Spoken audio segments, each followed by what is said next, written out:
Buddy, put that thing back in its holster. We haven't gone anywhere. I don't understand. Check out the MichaelDukesShow.com for information on how to get access to the podcast. The Michael Dukes Show.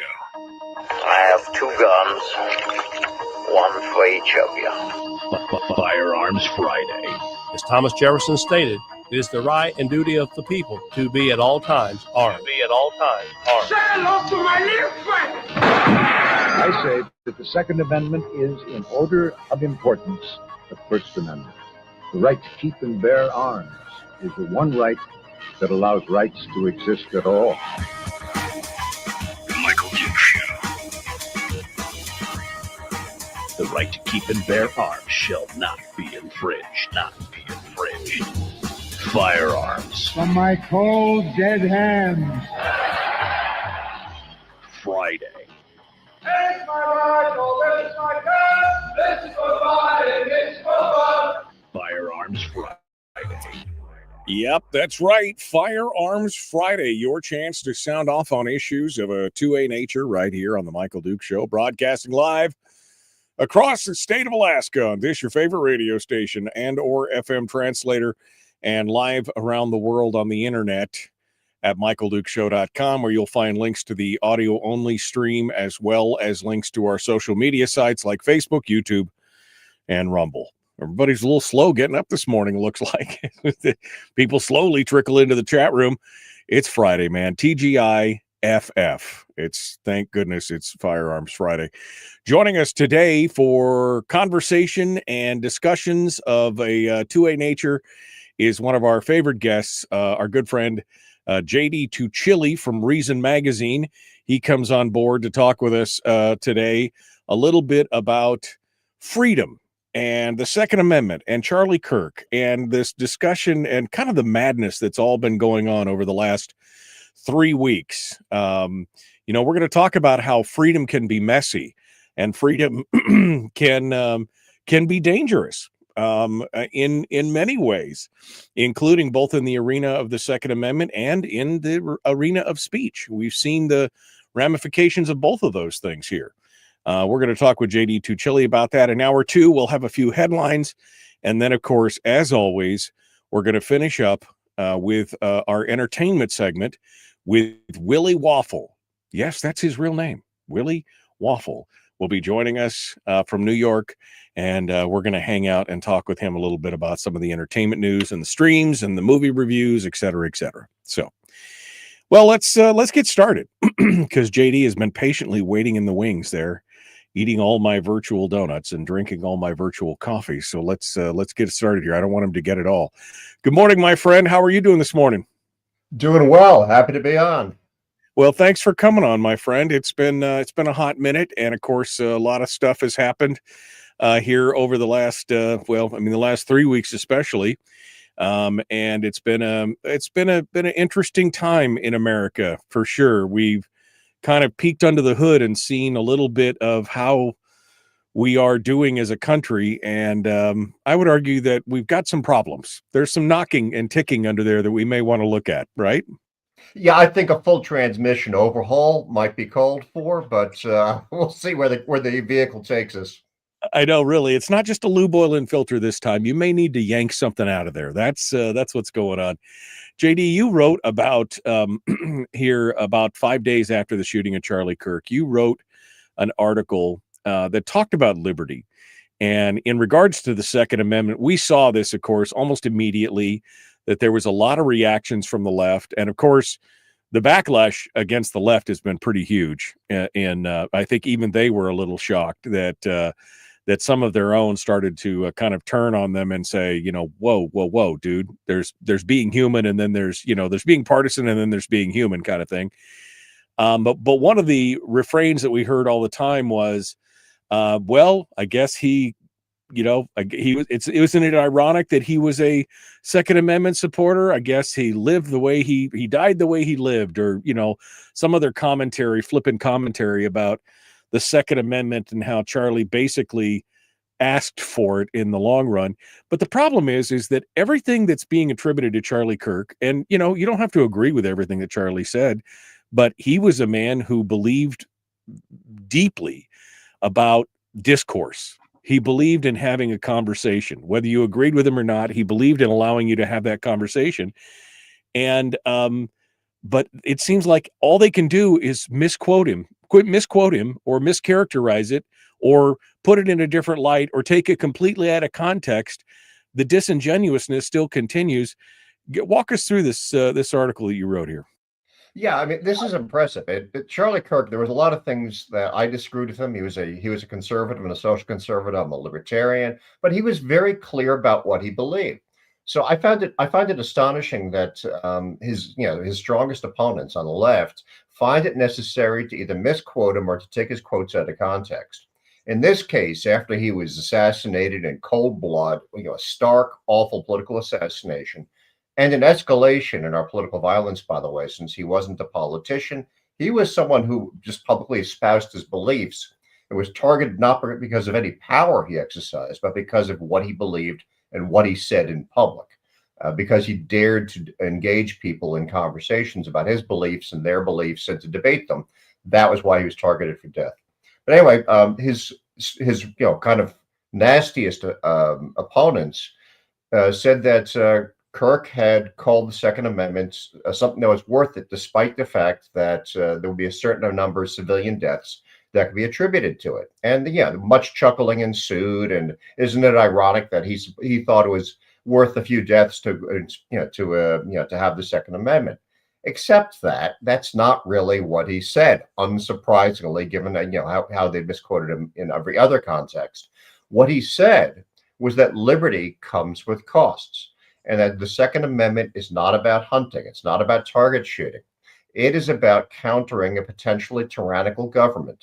And that if you're going to have an armed populace that is in a position to counter a government that almost inevitably turns tyrannical from time to time, you're going to have to accept the cost that the liberty requires. And that means that you can minimize crime. You can do your best to target, bad actors. But ultimately, there are going to be some costs to having an armed populace in terms of crimes, civilian deaths, and what have you. It was actually a very sophisticated discussion. I read it in its entirety. And in fact, I agreed with every word he wrote about this issue. I may disagree with him on other issues, but I think he was right on.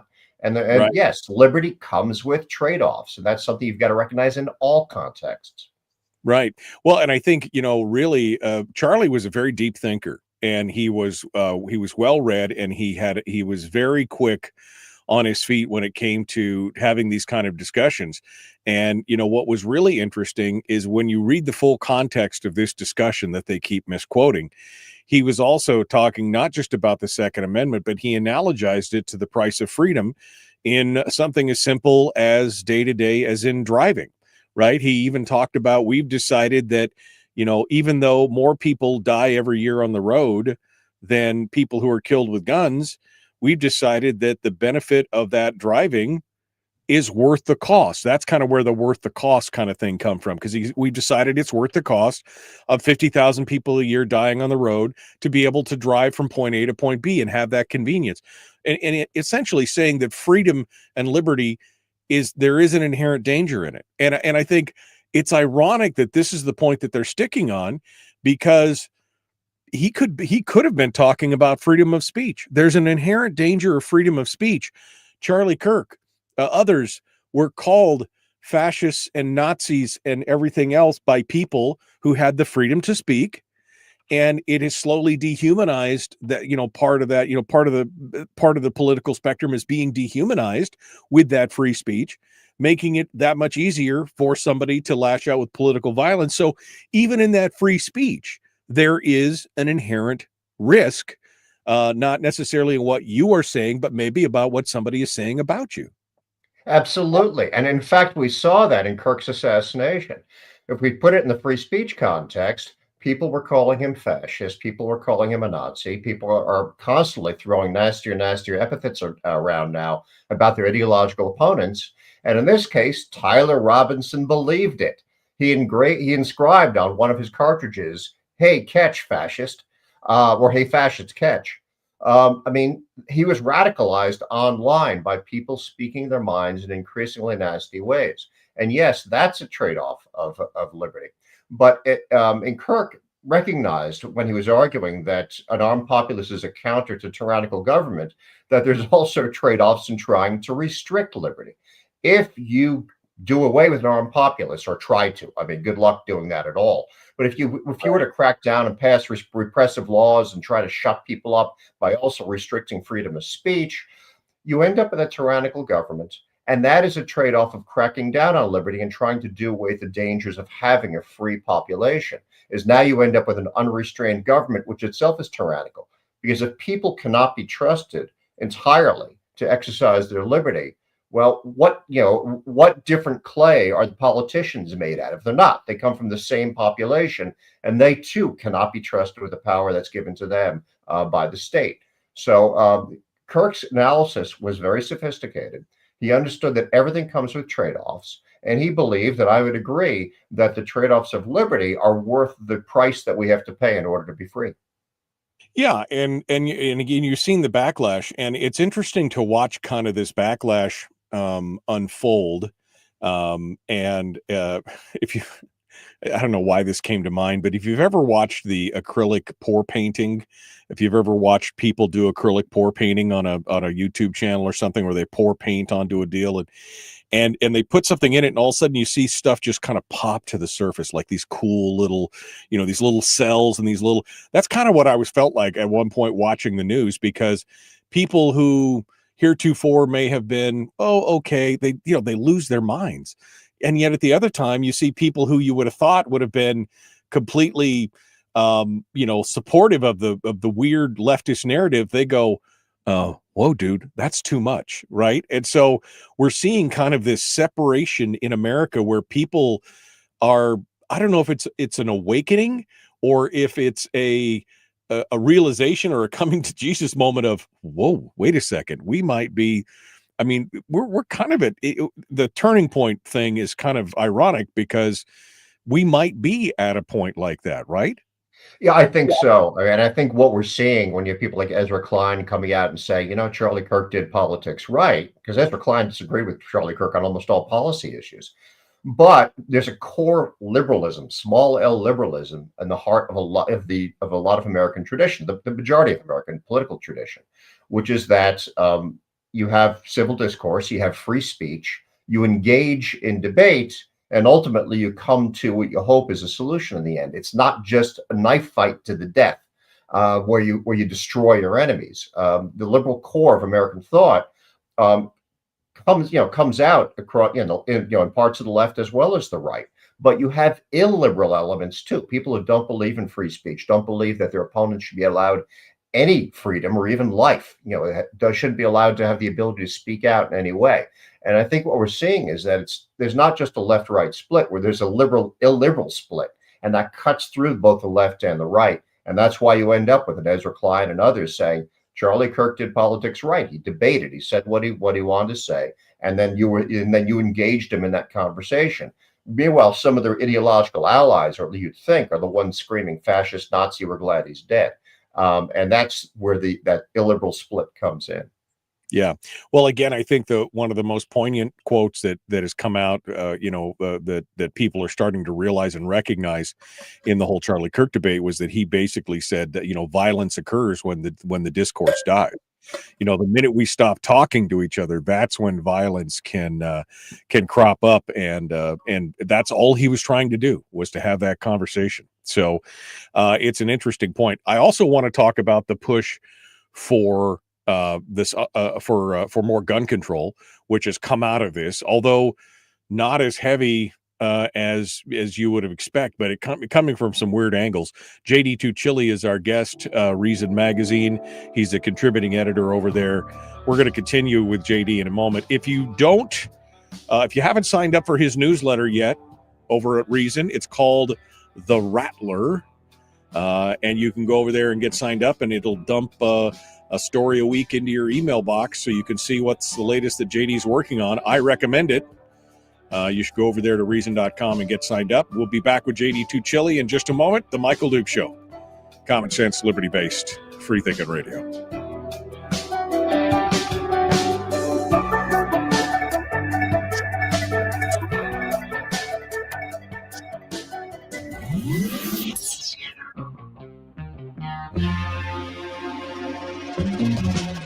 Running on 100% pure beard power. Oh, also some coffee. We dip our beard in coffee. Nice beard. The Michael Duke Show.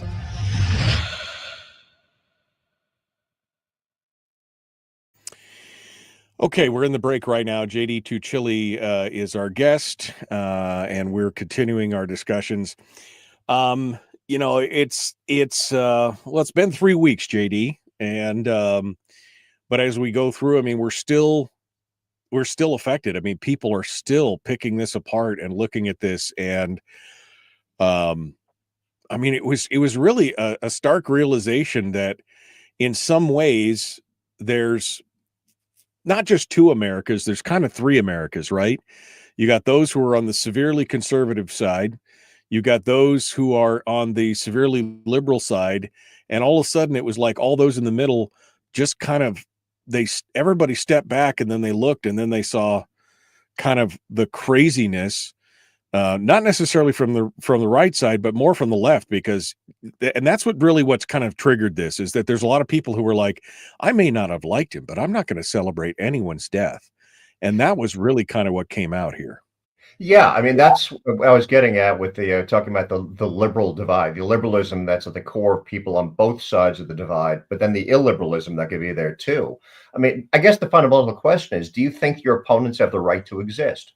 And that's a big one. I mean, because you can argue, you can yell, you can scream, and you can vote against each other. But if you go to the gun, if you think that your opponents don't have the right to exist, that they speak out, they should be destroyed, you're fundamentally removing yourself from the mainstream of American political thought, except that a lot of people have done that. And that's what we saw in the reaction to Charlie Kirk, is that those who are celebrating his death are saying they don't believe their opponents have the right to exist at all. There's no right to life if you disagree with them. And that is incredibly dangerous. That's where the violence comes in. That's what Charlie Kirk got at when he said when the discussion stops, the Civil War starts. And he said that was a very real risk in and of itself. And honestly, that's kind of the situation we're in now. We're not talking about a potential. We're talking about constant, not so low level anymore, political violence all around us, with assassinations, shooting up ICE centers, driving cars into crowds. I mean, this is going on a continuous basis now. We're soaking in it. Right. Well, and that's what really, you and I have talked a lot about this, the years of lead, right? The years of lead and blood in Italy. We saw there that there was, something, and that was through kind of a Operation Gladio, and there's a whole backstory there that we could get into. But the bottom line is we're starting to see that kind of stuff here, where political violence could be normalized. And for somebody like you, or for somebody like me, who stands in the public eye on a daily basis and espouses our beliefs or opines on what's going on, that's kind of a scary, and for the average person being afraid to even say something on the internet, or offer their opinion in a conversation, that's kind of a chilling time. It is chilling. I mean, yesterday was Yom Kippur. I'm not Jewish, but my wife is. And I spent most of the day standing outside her synagogue, wearing body armor with a pistol on my hip, because the rabbi is scared. And he asked me to do security. And on a holy day, since I'm not Jewish, I can carry stuff. I can use a firearm, which observant Jews aren't supposed to do, except in the clutch. And this is happening because of the political dangers we're seeing around us right now. This one targeted minority fears for their safety, but Turning Point isn't doing outdoor events anymore. They're only doing them indoor for the same reason, because Charlie Kirk was assassinated. So they've got to step up their security. This is a constant concern right now, and it's something we're living with, and it's changing our lives around us. And we're probably going to see lingering results from this kind of violence, from the tension that it causes and the fear that it engenders. And it's going to change the way our kids live. Yeah, no, absolutely. It's changing the way that we're all living. My wife has said, the amount of anxiety that she feels over what's going on out there is pretty tremendous. because like you said, she's married to me. Obviously, I'm very vocal. She's afraid. Do I say something? Do I offend anybody? And I think we're seeing a lot of that. And that, God, that makes me mad. It just makes me so angry that we can't even express our own opinion without the fear of repercussions. And it's going to fundamentally change the nature of discourse in this country. And that's what worries me. All right, we got to jump back into it. Here we go. JD Tuccille, our guest.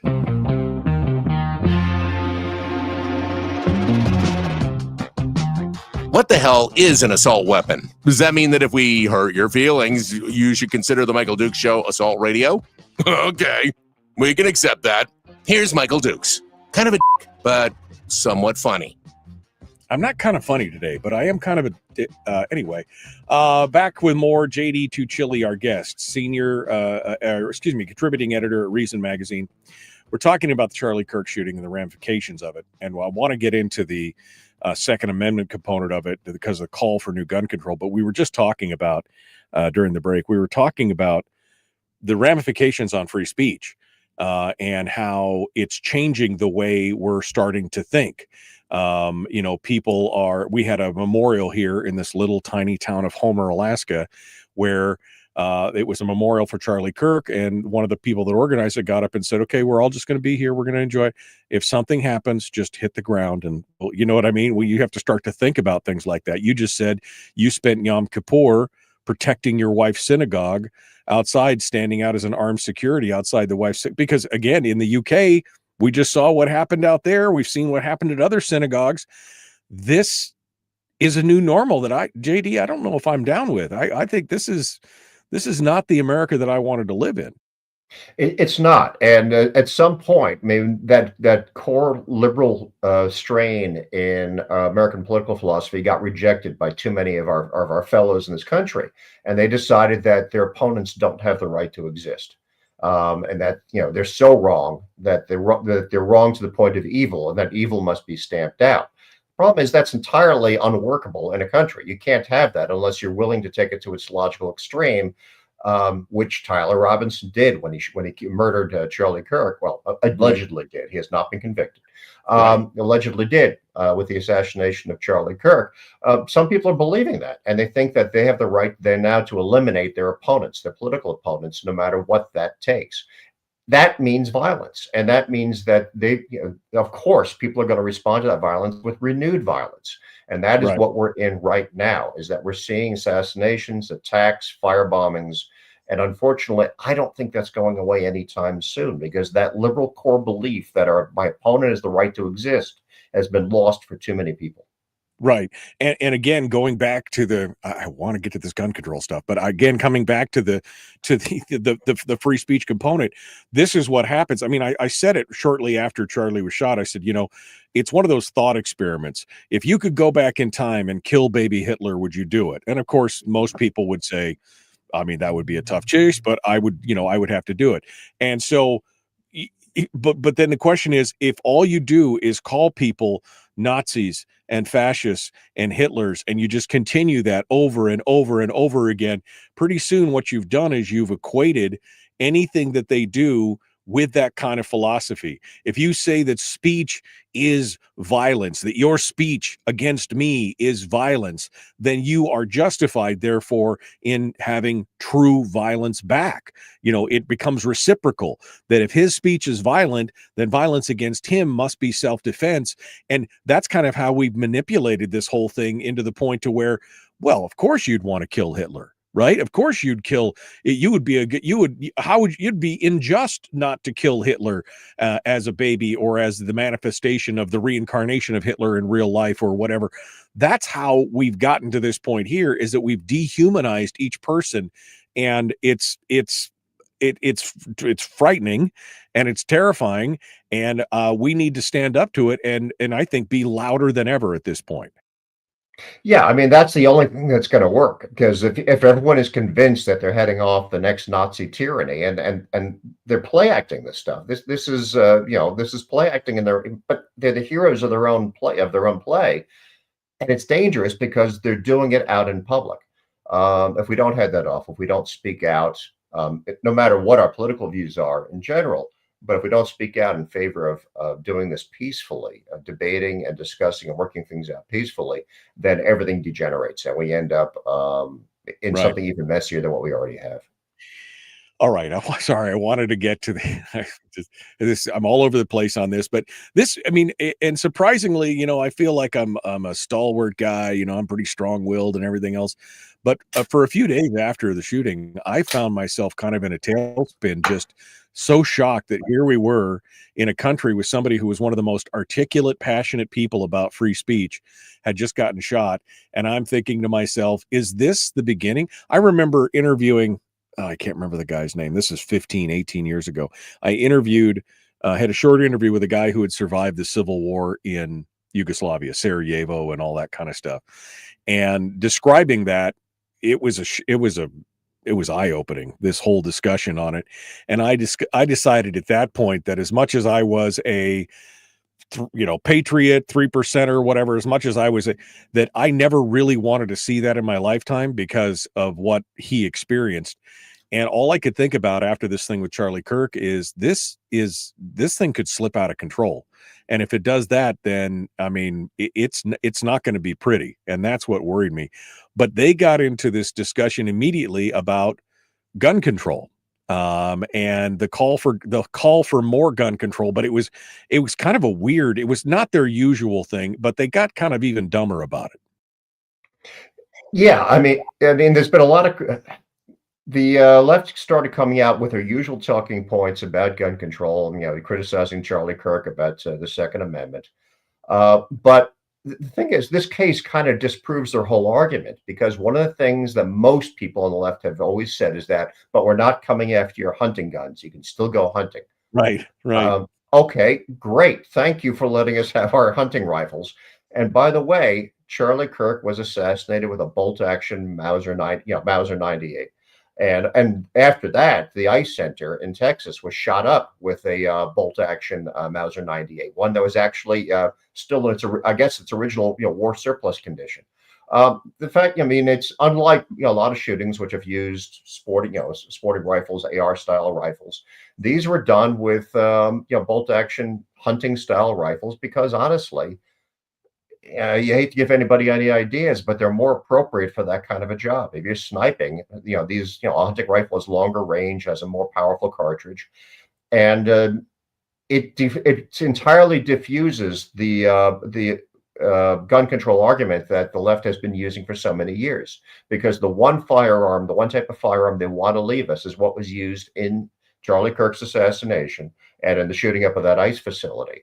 So yes, the conversation has become even stupider than it was in the past, because it turns out that the one weapon they wanted to leave us, because somehow that was not a dangerous weapon, is every bit as dangerous as any other if it's misused because of the inherent dangers of our liberty.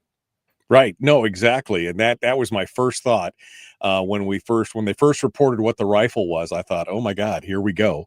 Mauser 98. I mean, how many of those are in circulation or have been rechambered or have been redone? And it also brings us back to that whole conversation. Remember, we don't want military style weapons on the street. We don't want weapons of war.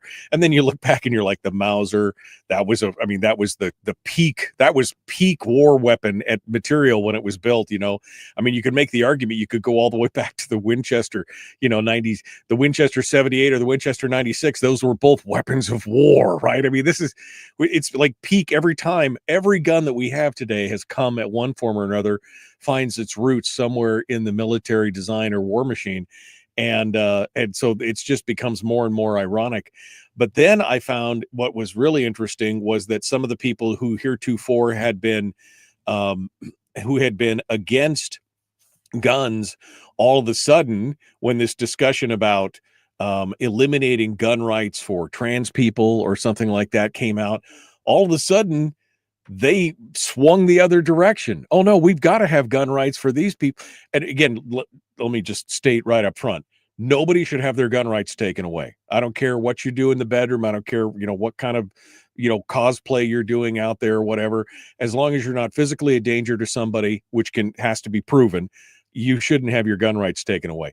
But I found it ironic that all of a sudden the needle swung so hard for many of these people to come back to support gun rights, even though they were in the Everytown USA camp the day before.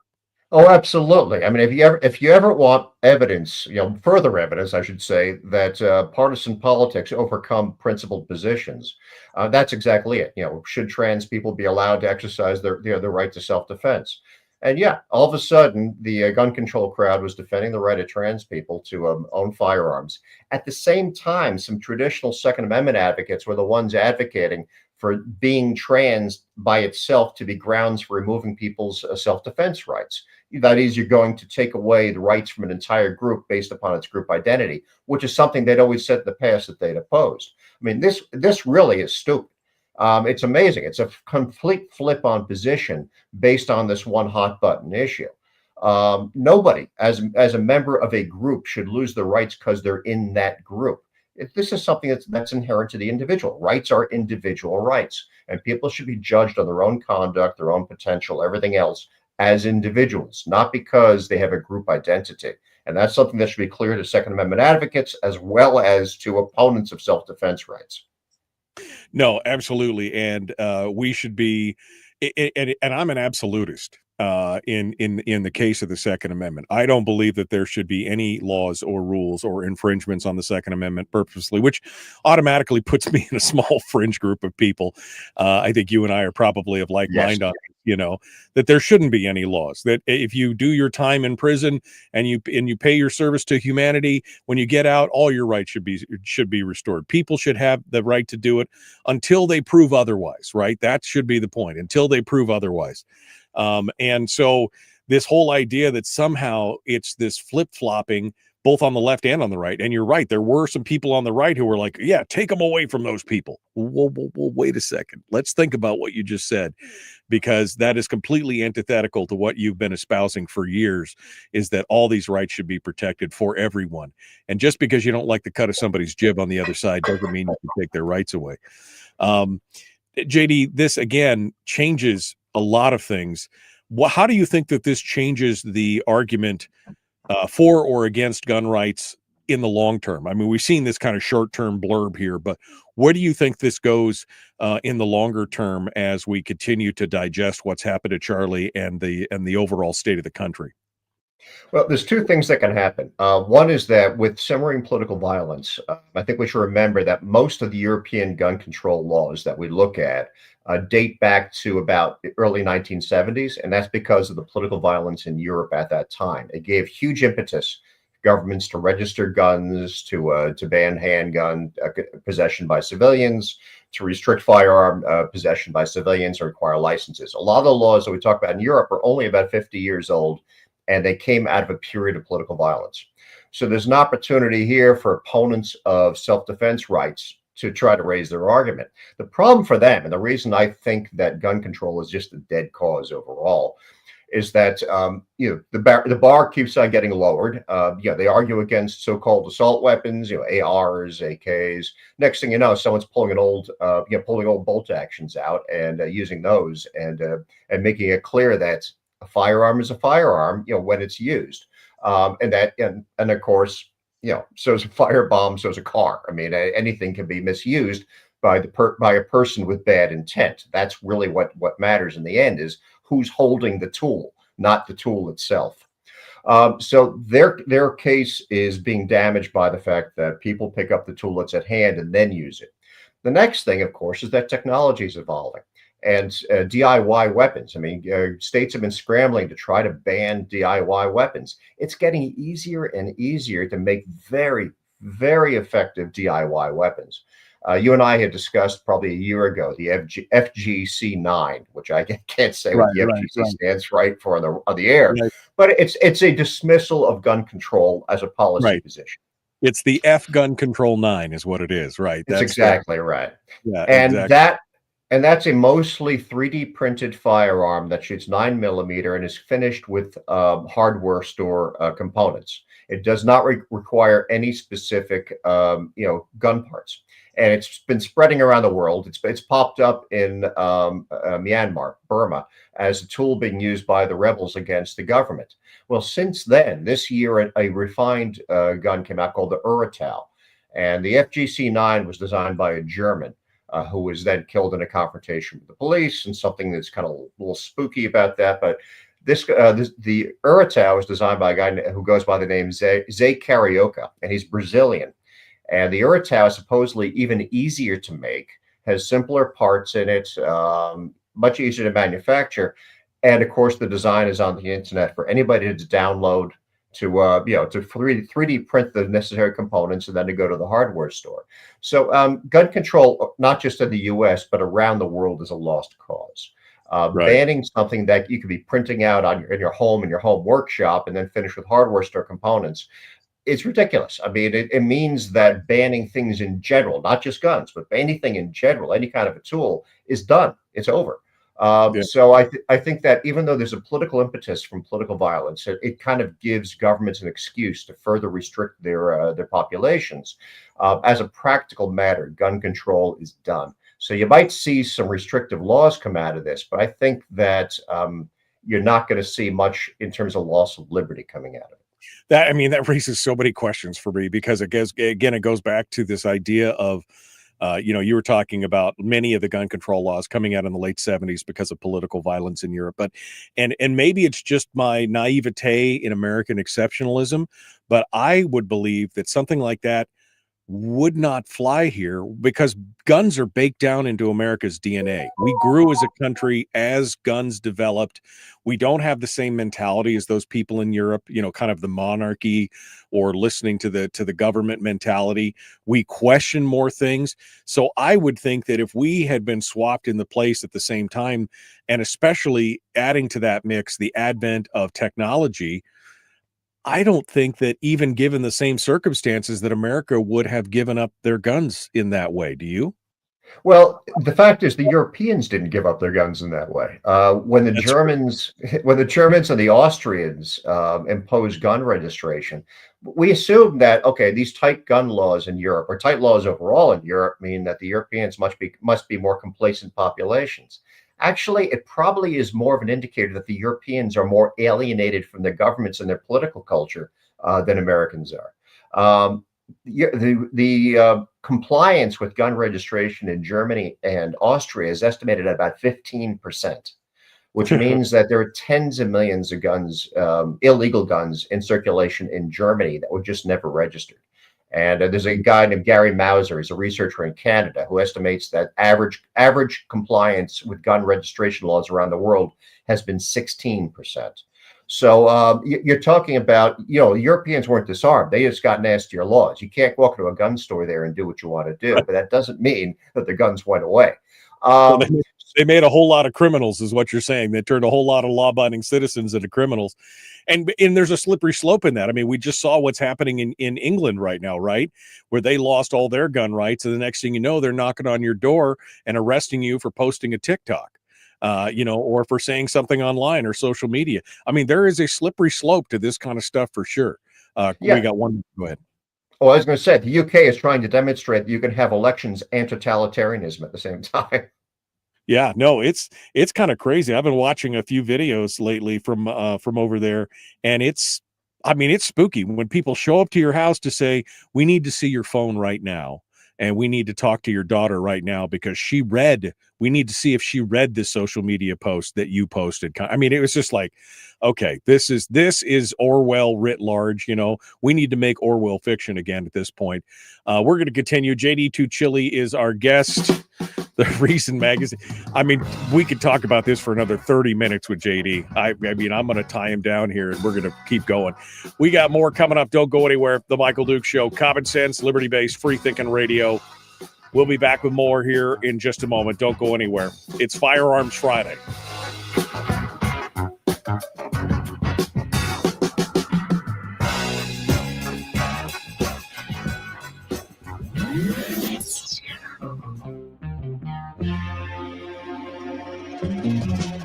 Running on 100% pure beard power. Oh, also some coffee. We dip our beard in coffee. Ha, nice beard. The Michael Dukes Show.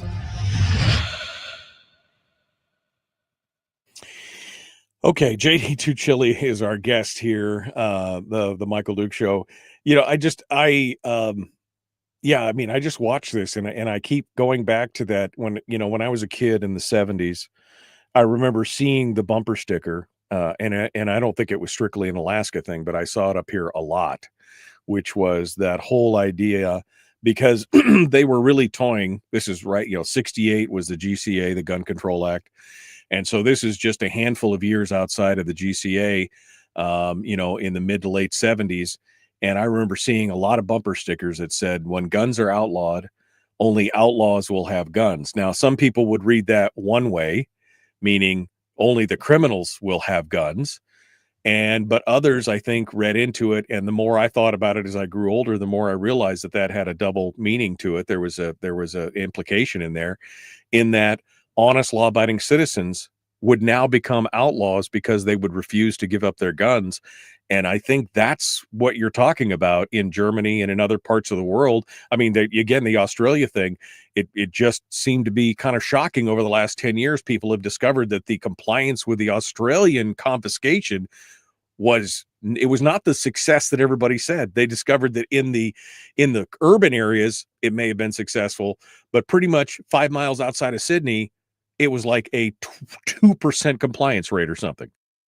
Yeah, nationally, the estimate is about a 20%. And I think they said 19% is their best guess at compliance. And that might be high. That was based on low estimates of how many guns there actually were in Australia. Australia, by the way, now is back to the firearms ownership rate, proportion of the population, that it was at before that gun ban.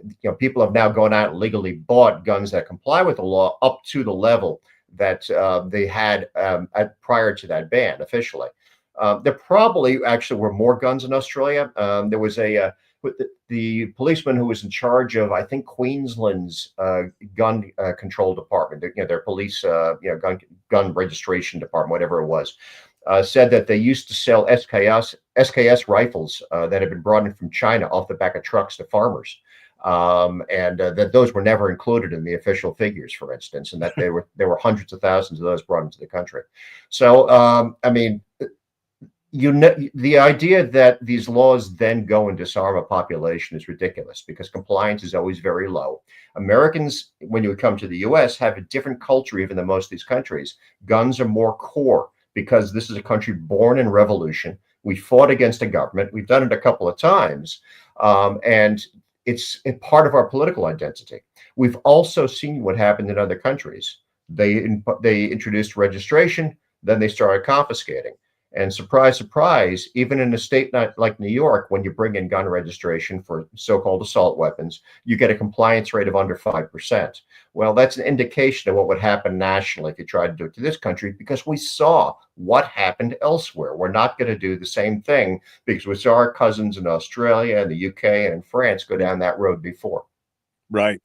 Gary Gleck, of course, is one of the most fervent firearm researchers out there, and he has done a lot of analysis, including on the UN Small Arms Survey, which was updated here a few years ago. I used to laugh because they said, "Oh, there's 200 million guns in America," and I'm like, "What?" And of course, now that Gleck and company and everybody else, they brought it back up, and now the Small Arms Survey says 400 million guns. But my estimate is, based on bringbacks, war trophies, things that, stuff that was smuggled.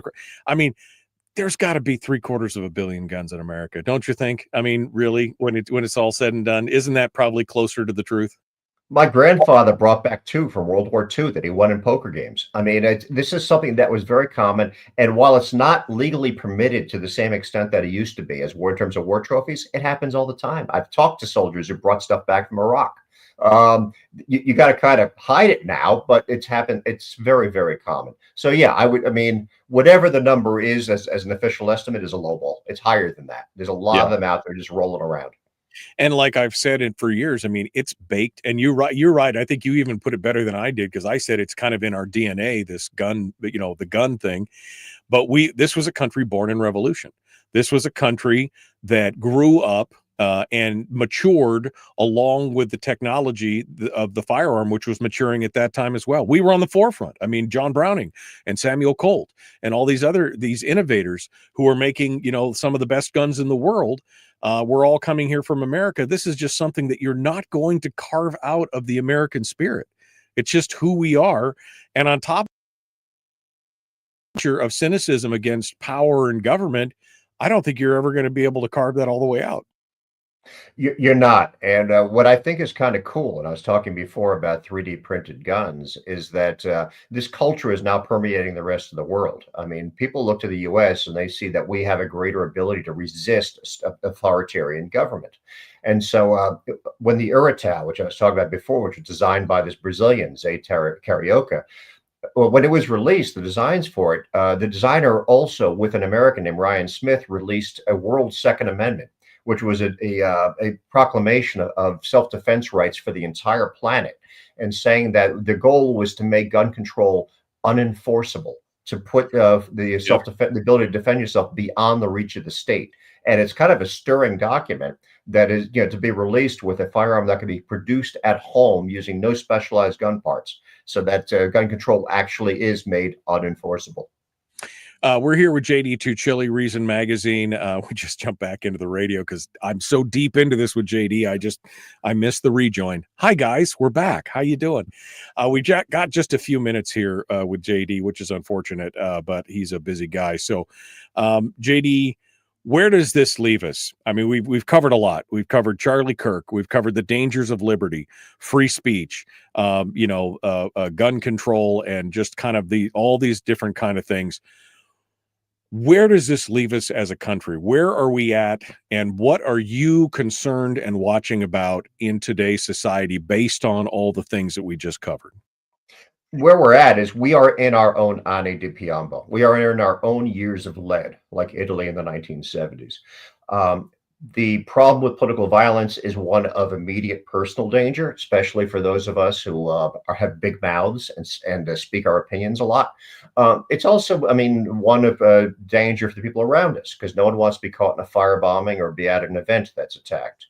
It also poses peril for the political culture, because political cultures tend to respond to domestic disorder with authoritarianism. They restrict speech, they restrict self-defense rights, they curtail the defenses against search and seizure.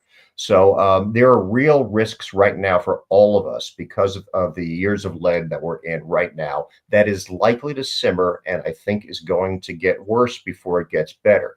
The problem is there is no clear path out of this. It's something that kind of has to work its way out until people get tired of the fanatics killing each other and killing the innocents around them.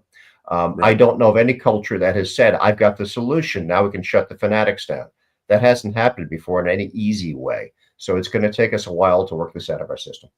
Yeah, and again, going back to the politicians, I've taken a lot of heat in this show because we have a conservative slant. There's no doubt about it on this show as a libertarian. But also, I've talked about the authoritarian tendencies of Trump. He has a reaction a lot of times, especially in the beginning, a knee-jerk reaction to move into the authoritarian realm. We saw it after Parkland. We'll just take away the guns and worry about due process later. We've seen his attorney general say we're going to go ahead and just remove gun rights from trans people. You see some of these knee-jerk authoritarian reactions, and we have to push back against those things with all of our heart. I mean, we can't just say, well, he's our guy, so it'll be okay. No, we can't do that. We've got to stay the course, and we've got to stay vigilant. It is the price of eternal. That's the eternal price of liberty, right? It is. The authoritarianism comes not just from foes, but from friends. You never know when the people you think are on your side. And this is the danger of getting too tribal. I'm not, it's the other people who are bad. My people are good. No, government is dangerous, and it doesn't matter whose hands it's in. Always be skeptical of government, no matter whether it's Team Red or Team Blue that's in charge, because the people who gravitate towards the state, who want to be in office, are kind of people who are comfortable using power, and they will use that power against you if they suddenly decide it's a good idea. So always be vigilant. Yes. JD Tuccille, again, writing about Charlie Kirk and more. You can find his pieces over at reason.com. Posting a link up to his Charlie Kirk article in the chat room. If you go to the bottom of that article, there's a little box there that says The Rattlers, the weekly newsletter for JD Tuccille. JD Tuccille, if you care about government overreach and tangible threats to everyday liberty, that's for you. Drop your email in there and get it done. We got about 2.5, 3 minutes. JD, what else are you looking? We've been talking about freedom. We've been talking about guns, but you write about a lot of different topics. You're a modern day Renaissance man.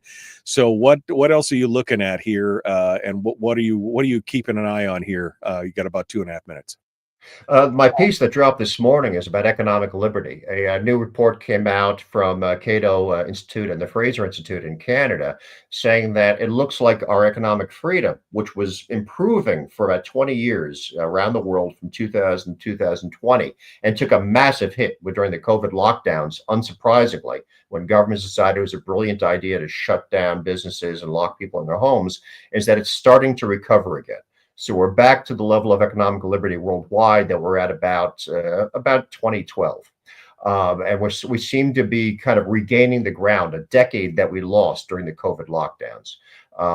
People became poorer at that time. The number of people around the world who were living in poverty rose during and after the COVID lockdowns, largely because they lost economic freedom. If you can't trade, if you can't engage in contract, you're not going to become more prosperous. And that means some people just don't eat. So we are recovering, but it's a lesson. If you let governments intervene in the economy, you lose freedom and you become poorer. Which brings me to my final thought here with 90 seconds left. We're in the middle of a shutdown. And I kind of giggle like a schoolgirl. I kind of think like, well, this is a good thing. As you said, as governments intervene in the free markets and everything else, could this be the best government shutdown ever, you ask? Give us a quick thumbnail there. Yeah, well, first, let's remember 85 or 90% of the government is still operating. It's only the public facing stuff like national parks that they close down just to make you think something big is happening. But the president and the FCC. But the president issued an executive order, and the OMB, the Office of Management and Budget, said that agencies should look at non-essential personnel for permanent reduction in workforce.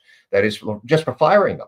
So we could end up with smaller government workforce at the other end of this. So that's a real opportunity. What DOGE could not do or would not do at the beginning of this year, this government shutdown might do, which is to give us at least a slightly smaller government.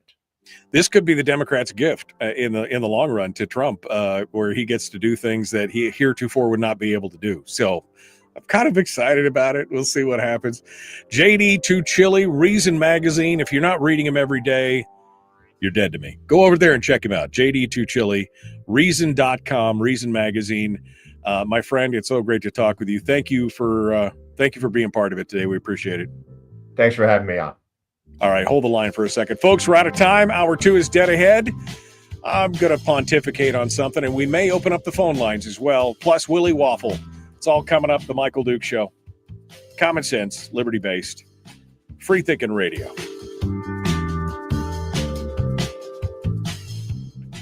I'm giddy as a schoolgirl, and Brian says, and a little bit scared. And Greg says, the shutdown has had an effect on me. My suppressor paperwork is stalled. Yeah, I know. Look, I'm supposed to be filing stuff with the FCC today, yesterday, and Wednesday. I was supposed to file stuff. You can't file anything. They shut everything down. They shut the website down, which is just like an archival website where you're supposed to upload it, but they shut it down. It makes no sense, but okay, not my fault. I tried to upload it. Sorry, JD, this is that whole Confucian saying of may you live in interesting times. Ooh, baby, we are there, right? We are there on the cusp, and it really is on us to make sure that this shines out in the positive way, not the negative way. Yeah, there is so much potential to modern times. The technology that's coming out is really cool. It's very empowering for individuals. The ability now, this new, was it Tilly Morehouse, this new AI actress is being peddled to Hollywood. I love the idea of getting rid of the Hollywood celebrities, replacing them with computer simulations. What a wonderful idea. But the potential to bring the world even further out of poverty, to free it, it's all there. So if we can get past this moment of political violence and intolerance and kind of creeping totalitarianism, and yes, these are huge threats. They're not small things. If we can get past this potential for a much brighter, happier, and more prosperous future, is really there, and it's something that we should embrace, that potential.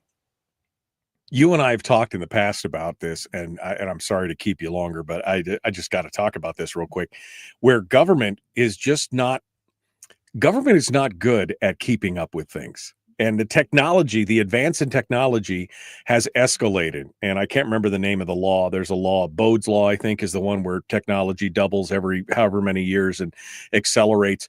Technology is advancing so fast and so far right now, the government is years behind.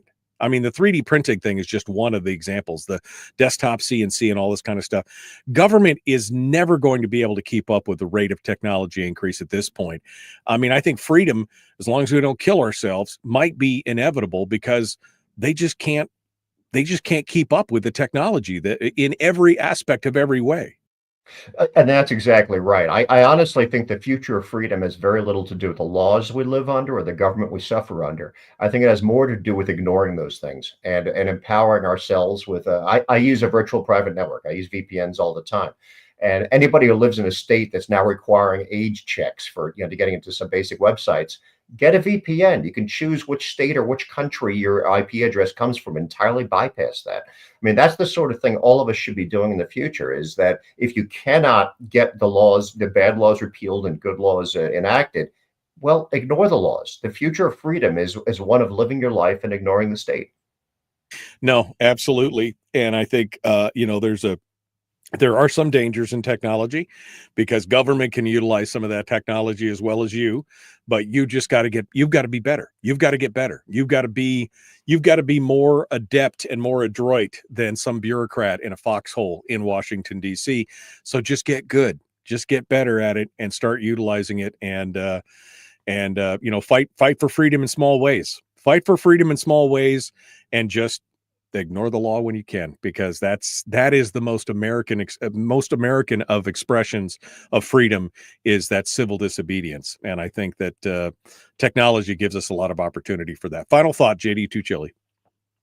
Well, we live in interesting times, absolutely. So I would say build community, get to know your neighbors, be tolerant to their beliefs. That doesn't mean you have to say, I agree with you when you don't, but recognize that they have the right to exist. Maybe the best response is, I disagree with you. You have the right to your opinion. Just be aware that if you ever get your law passed, I'm not going to obey it. Do you want another drink? And that might be the best way to have a conversation. Is that allows you to hold your ground firmly. You don't have to give an inch, but you also don't have to be awful or violent. And that's something we all ought to be doing, is that define your ground, decide the hill you're going to die on, but don't attack the other guy's hill. Right.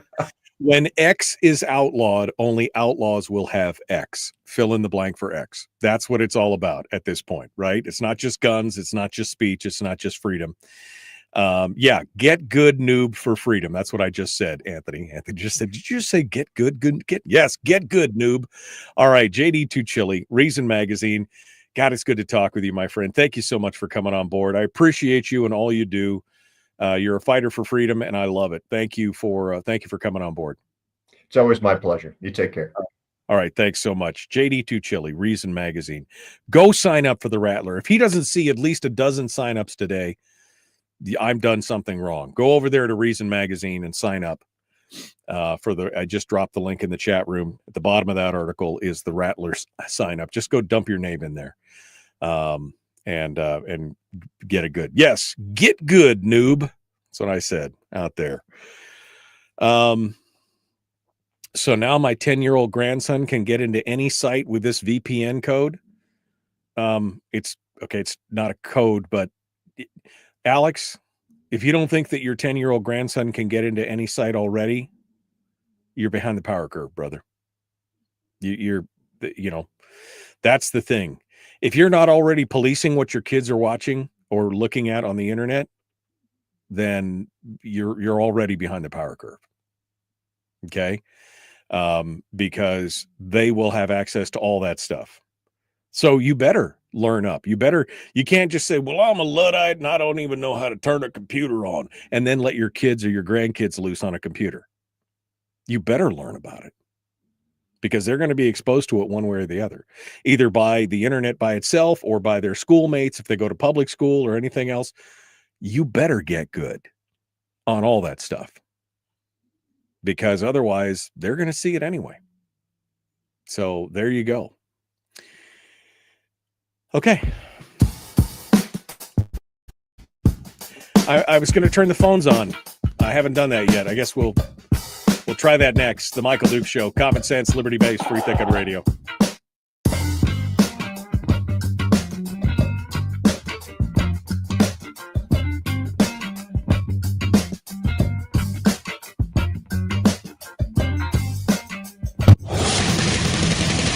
Whoa, buddy. Put that thing back in its holster. We haven't gone anywhere.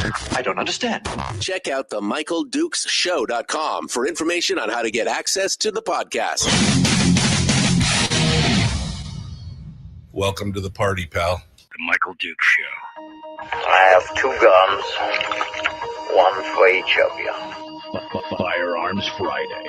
As Thomas Jefferson stated, it is the right and duty of the people to be at all times armed. Say hello to my little friend. I say that the Second Amendment is, in order of importance, the First Amendment. The right to keep and bear arms is the one right that allows rights to exist at all.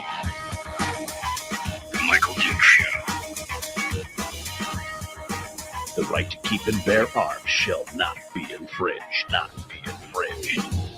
Firearms From my cold, dead hands. Friday. It's my rifle, this is my gun, this is for fighting, it's for fun. Firearms Friday. Firearms Friday, your chance to sound off on issues of a 2A nature right here on the Michael Duke Show, broadcasting live across the state of Alaska on this, your favorite radio station and or FM translator, live around the world on the internet at michaeldukeshow.com, on Facebook, YouTube, and Rumble. Okay, so you can join us this morning if you'd like. Just go to facebook.com/michaeldukeshow/live. You can catch all the behind-the-scenes stuff and in the commercial break stuff as well as we talk about different things. Phone lines are open. I have opened up the phone lines. I was debating whether or not I was just going to pontificate here for a while. But you know what? I enjoy the conversation. I have so much. Every time JD's on, I remember how much I appreciate and enjoy his writings and his conversations, and Jacob Sullum and Eric Boehm and all the folks at Reason Magazine. I mean, there's a lot of good stuff coming out of Reason. And if you're not reading it, you should be. Because I'll be honest with you, folks, some of your notions are going to be challenged, especially if you're true dyed-in-the-wool, red-hearted Republicans.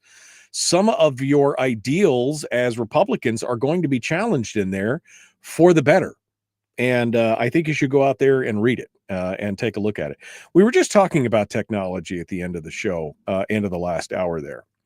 And I just said that we were talking about how government can't keep up with technology. And I think that's a good thing. Civil disobedience is the most American of ideals. It's something that we've done in this country for years. If we found a law that was unjust or unwise, there were a lot of times that Americans just flat out ignored it. And that has continued, for years. JD was just talking about, using a VPN all the time when you're out there on the internet and doing things and having access to things that you may not have access to otherwise. And we're seeing that in other parts of the world. China, we've got the Great Firewall, right? The Great Firewall at China. And over there, people only see what the government wants them to see, unless they're willing to go against the bell curve and use a VPN or some kind of private network to be able to get outside the firewall to see what freedom and stuff is all about. I saw a thing the other day that there was a thing on, there's a library that was built on Minecraft, the kids game, right? Minecraft, the block, they actually built a library in the virtual world. It's a huge library that has all the information about freedom and liberty and everything that people can log into Minecraft and access. And it's a way to get around some of the third-party censors and be able to actually read and do things that are, so we have to embrace technology, and we have to get familiar with it and learn how to use it. I said something about, or JD said something about using a VPN. And Alex in the chat room said, well, so now my 10-year-old grandson can get on any site with a VPN code. Not a fan of that. Again, if you're a parent and your kids have access to the internet, if you are not all up in their grill about what they're watching, if you do not take control of what they're putting in their brain, by limiting and controlling, putting parental restrictions on things. If you are not doing that, then they're already seeing it. If they go to school and they've got friends at a public school who have telephones, they've probably seen things that would make you just shiver and shake. All right? Because that's what kids do. They're curious and they poke around and they do things that they shouldn't. So you've got to get better at it. Same thing with technology, same thing with firearms. You've got to be able to be in control of your firearms. You've got to be able to, know where they are. You've got to keep your kids out of them. You've got, again, this is all about personal responsibility, but also about not just resigning yourself to the fact that you're what did somebody say to me yesterday? It wasn't that they are a Luddite. They were, anyway, basically they were saying, I'm a Luddite. I just don't know how to. And I'm thinking, I'm 56 years old and I just can't get enough information about new technology as it comes out because I want to know how it works and I want to know how I can put it to work for me. Don't let your age or where you came from stop you from engaging and looking at new technology and using new technology, because new technology is what's going to make us free of governmental intervention, free of governmental control. So if you don't know how to use that stuff, you best get with the program.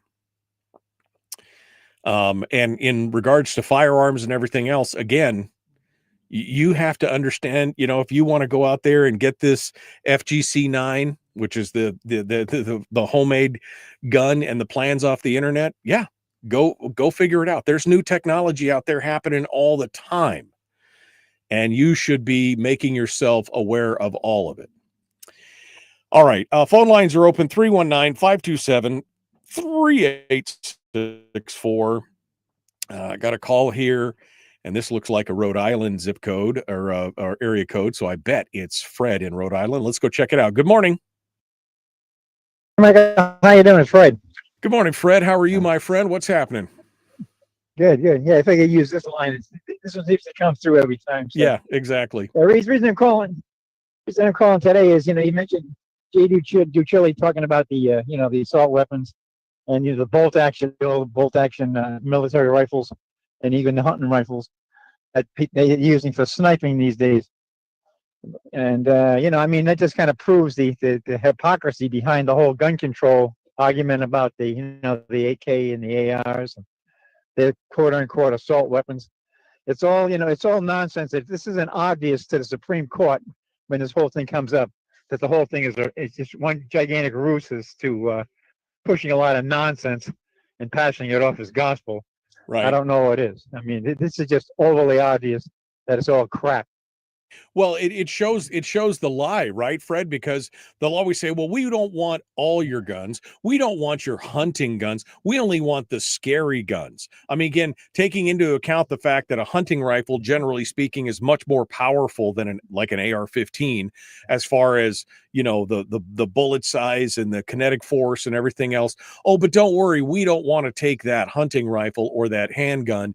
But the bottom line is they want to take the hunting rifle and the handgun. It's just that the AR or the assault rifle or whatever is low-hanging fruit.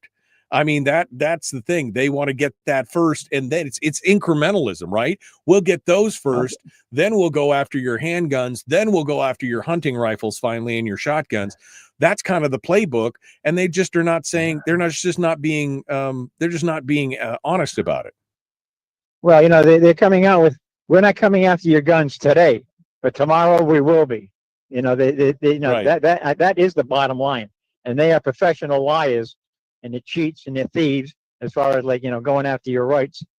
They're trying to rewrite the Constitution and filling it with a lot of comical nonsense. It's just not the way it's not unacceptable, as to what these people are up to. Yeah. And they got to call them out on the carpet. They got to go get around the media because they're just as much a liar as the progressive wokes are that are pushing all this nonsense. And the media, all it is, is carrying the water for them. And I think the whole thing's got to come to a head. Yeah. I think Trump is absolutely right in shutting the government down and just getting rid of a lot of the dead weight that's in it. And there's a lot of dead weight. There's a hell of a lot of dead weight in the government that we don't need and be paying for. And actually promoting a lot of these people, still Biden hang-ons that are still people in USAID and a few others that are still hanging in there. And then, they're just waiting to, go back into action and start throwing money out the window again, like they were doing before in the Biden era. Right. Well, and we've seen what's happened in the government shutdown. We were talking about this on Wednesday when the shutdown occurred. I've been through 4 or 5 shutdowns in my lifetime that I remember, and I don't ever remember being directly affected. Do you? I mean, JD Tuccille was just talking about how, 75% of the government is still actually up and functioning behind the scenes. It's just kind of the public facing part that's down. But even with all that, and 35 days was the longest shutdown ever under Trump. But do you remember ever being directly affected by a government shutdown? No, well, a lot of it's just, breastfeeding, it's all it is. It's just, making a lot of noise, a lot of political rhetoric, a lot of people grandstanding, for their champion cause. And, and it just goes away. It's kabuki theater is what it is. It's really just nothing more than that.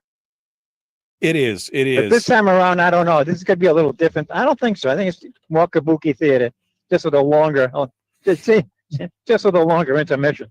Well, this might be the gift that keeps on giving, as JD pointed out. If the Trump administration discovers or decides that some of these non-essential personnel are truly non-essential, those jobs could just go away. They have the ability at this point. They've been given the ability by the Democrats to do that. It'll be interesting to see what happens here, but this could be a good thing in the end. Well, they should, use it to throw back on the Democrats. I mean, if it does happen, the whole blame should go right back on the Democrats, saying, you get what you ask for, and you got it. Yeah, now deal with it. Exactly. All right, Fred. Well, thank you for calling in. Any final thoughts before I let you go?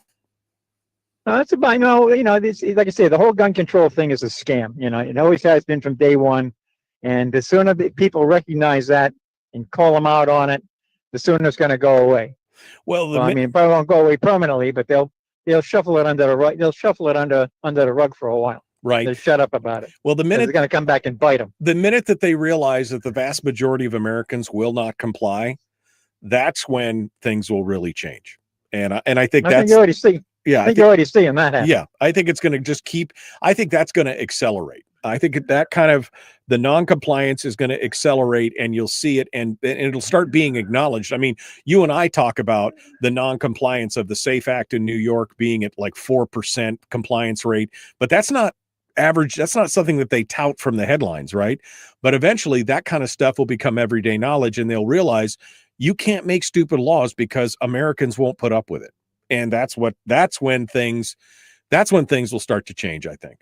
Thank you, Fred, for your call. We appreciate it. 319-527-3864. If you want to sound off today on any of these topics, I mean, I'll just, we'll open it wide. If you've got a range report, if you've got anything else you want to talk about, now is the time to do it. Feel free to dial us up, 319-527-3864. We're going to continue here in just a moment. The Michael Duke Show, common sense, liberty-based, free-thinking radio. We'll be back right after this.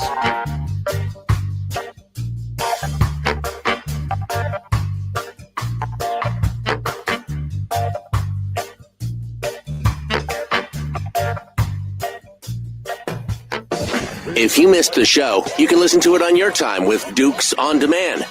Oh, and it's free. Like America used to be. Streaming live every weekday morning on Facebook Live and MichaelDukesShow.com. Okay, we are in the break right now, and it's just you and me, baby. Well, I mean, you and me and 59 of your closest friends all out here on the internet. Oh,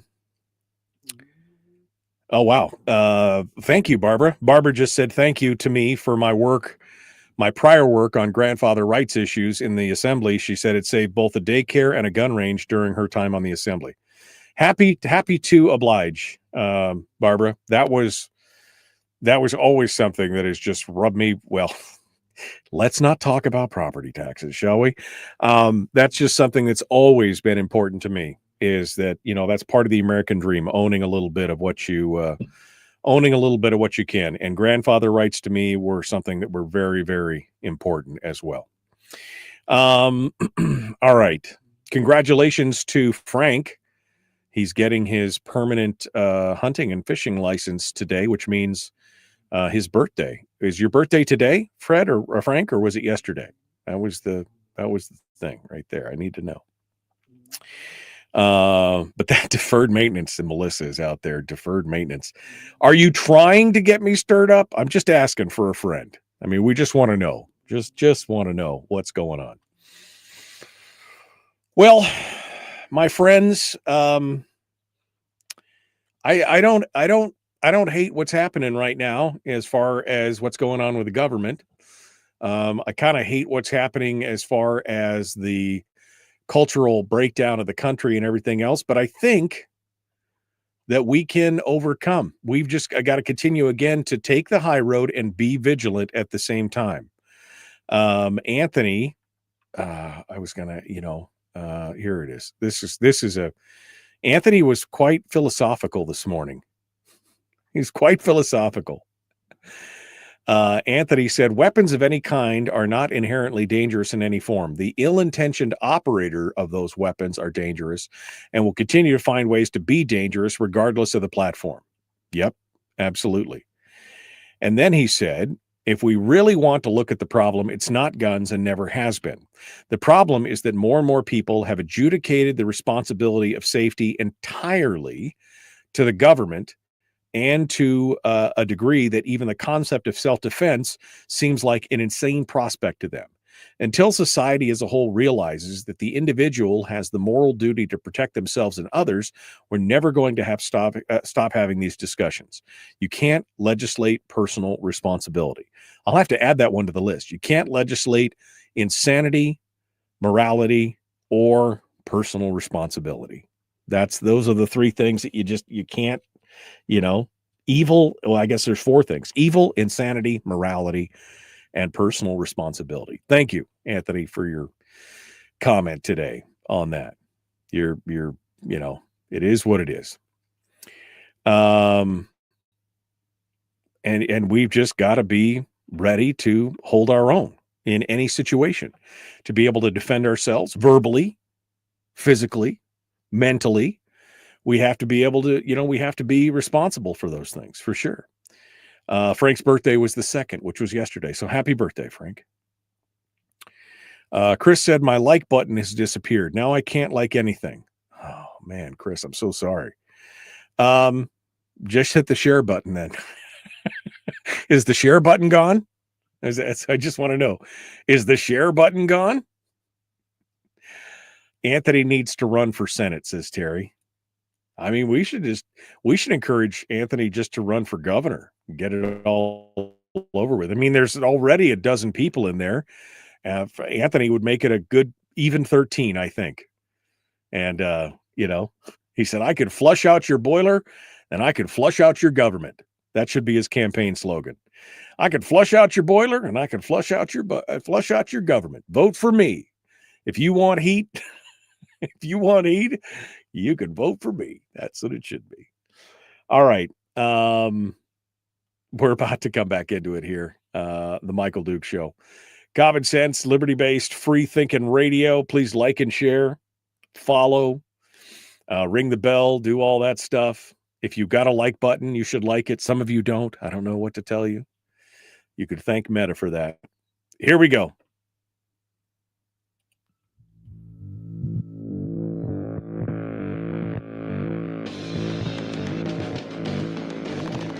What the hell's an assault weapon? You know, if we could just figure out how to get all of the murder guns and the attack guns and not keep selling those to people and just sell protection guns, I think that would be great and solve a lot of problems. Does this mean that if we hurt your feelings, you'd consider the Michael Dukes Show assault radio? Okay, we can live with that. Here's Michael Dukes. Okay. Oh, one final segment. And the phone lines are open. So if you want to sound off, you got about 8.5 minutes to do so. 319-527-3864. 319-527-3864.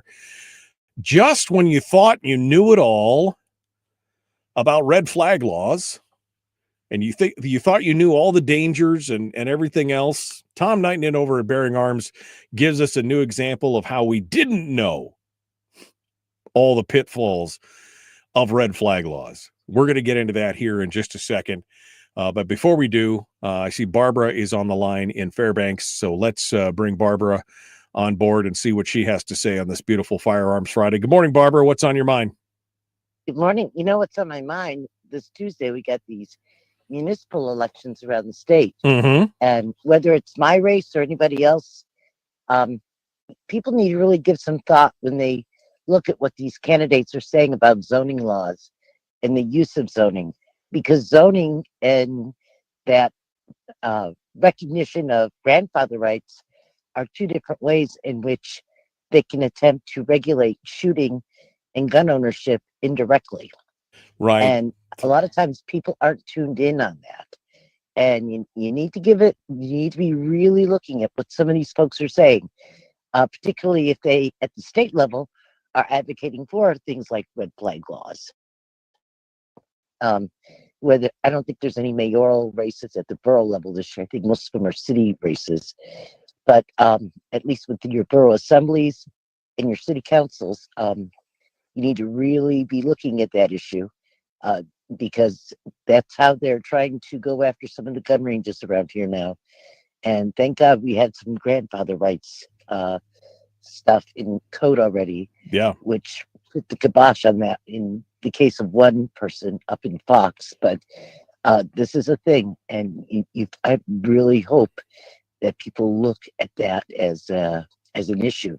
That was something I was serious. Something I was seriously passionate about when I served on the assembly was that grandfather rights, because I could see the sneaking arm of government trying to go in there and essentially, redefine what you could do with your property based on the whim of the moment or the whim of the people, or maybe even some of the whim of your neighbors.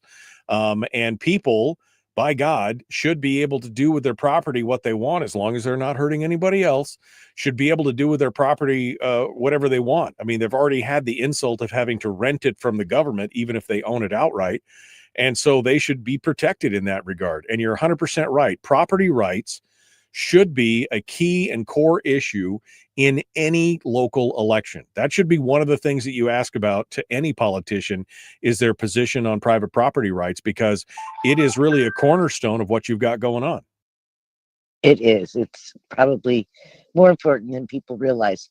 And, this whole issue of the zoning and stuff has become a mechanism for some of the activist groups out there who are perhaps not so sympathetic to your Second Amendment rights. They'll help somebody buy land next to an avid shooting area, and they'll go and attempt to use noise ordinances and stuff like that to go after gun owners. Yeah. And attempt to at least reduce their ability to use their land safely. I'm really worried about Fairbanks. I'll be honest with you. I'm really worried about Fairbanks, because growing up when I grew up there in the 70s and 80s, this never would have been a problem. But today, it's been a constant battle since even before I left, talking about people being able to utilize their property for firearms training or for a shooting range or whatever. And it's just really troubling to see the do-goodery that comes in and people using government as a bludgeon against private citizens in that way.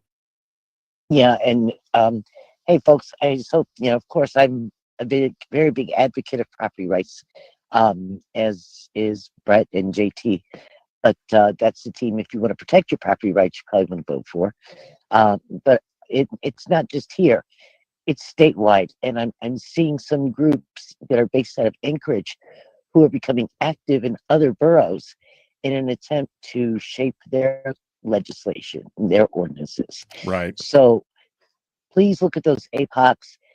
See, you'll start seeing the recurring themes. Okay, at least in the case of my opponent, he raised an awful lot of money from outside Alaska, and I'll tell you what, he's connected to all those do-goodery, Right. sort of false philanthropy kind of Right, groups. exactly. All right, Barbara. Well, thank you so much for calling in and joining us this morning. We appreciate you being part of it. And Thank you. Bye. Don't forget to, on Tuesday, folks, get out and vote. You can vote early today, and you can vote early on Monday, but Tuesday is election day. So get out and vote for whoever you're voting for. Go out and make sure that your voice is heard in that regard.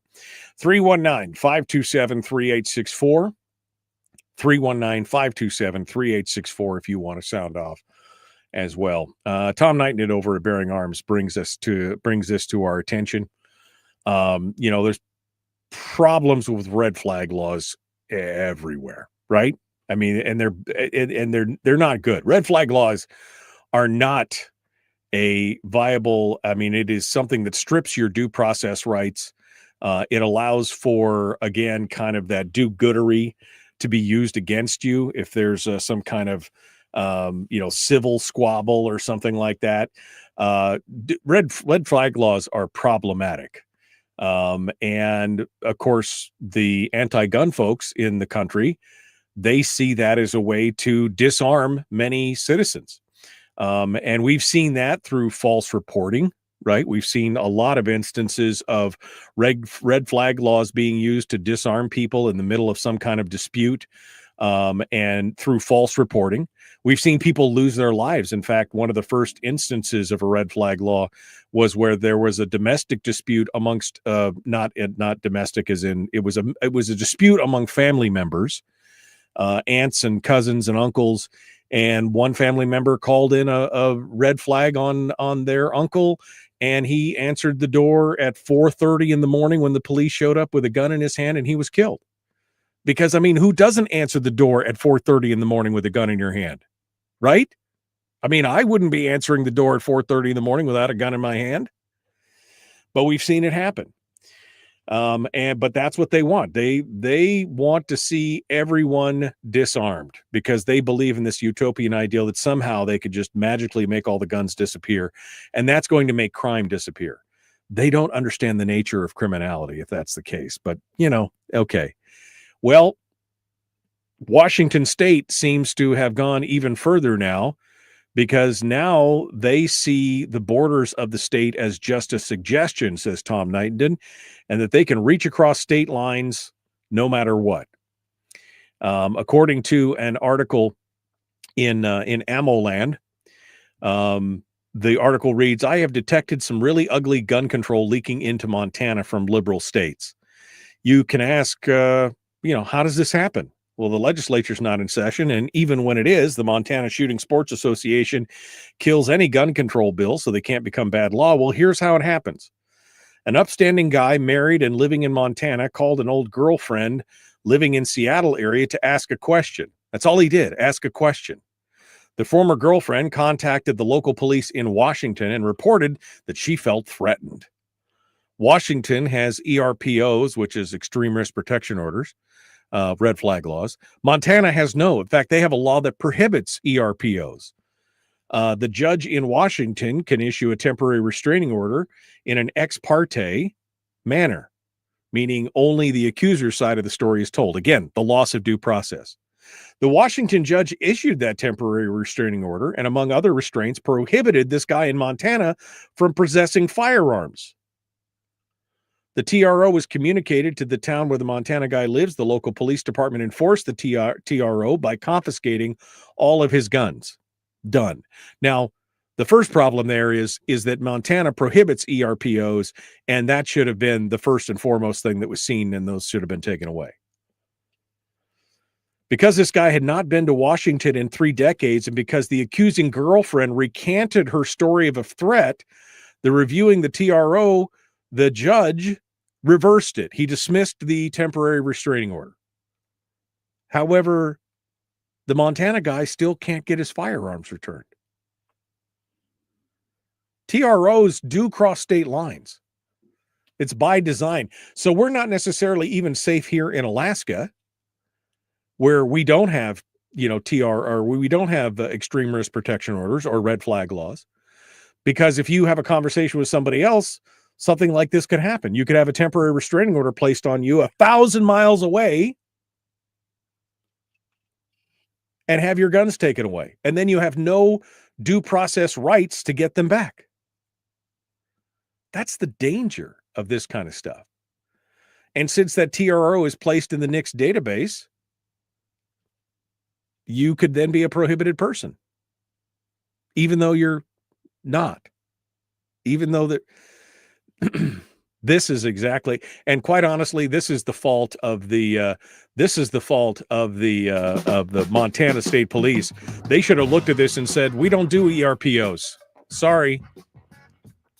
That's what they should have done. But here we are. This is the danger of gun control.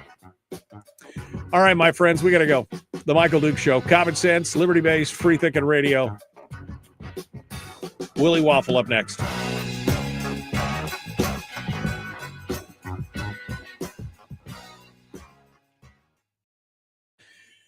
Okay.